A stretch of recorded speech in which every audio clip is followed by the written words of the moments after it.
Kate Middleton, on le sait, n'a pas pu faire ses adieux à la reine Elisabeth II. Selon le biographe royal Robert Jobson, dont les propos sont rapportés dans le Daily Mail, cette impossibilité est liée à sa belle-sœur Meghan Markle. Buckingham, ton univers impitoyable.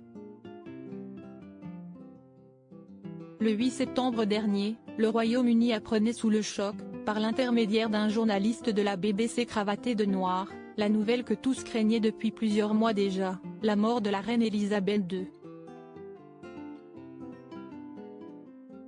La monarque a rendu son dernier souffle à l'âge de 96 ans, un peu plus d'1 an après son époux, le prince Philippe, dans sa bien-aimée résidence écossaise de Balmoral. Sur place, à temps pour lui faire leurs adieux, la princesse Anne et son frère aîné, celui qui était encore pour tous, le prince Charles. Les autres membres de la famille royale n'ont pas eu la même chance.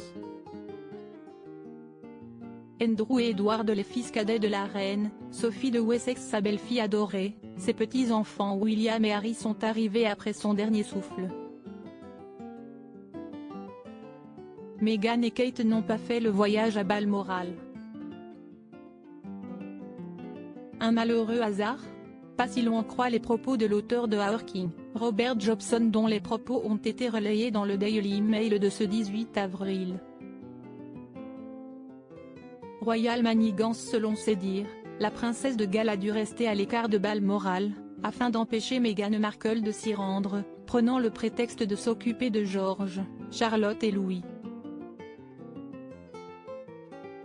Selon Robert Jobson, cette décision a été prise pour s'assurer que le prince Harry n'ait pas d'excuses pour amener sa femme sur place. Il aurait à ne pas douter, insisté pour que Meghan fasse le voyage si Kate s'était rendue en Écosse. Celui qui sera officiellement couronné le 6 mai prochain a, à l'époque, fait valoir que seule était requise la présence des enfants et petits-enfants de la reine. Charles aurait tenu à souligner qu'il n'était pas approprié que les épouses soient présentes. Le voyage de Sophie de Wessex à Balmoral affaiblit toutefois cet argumentaire.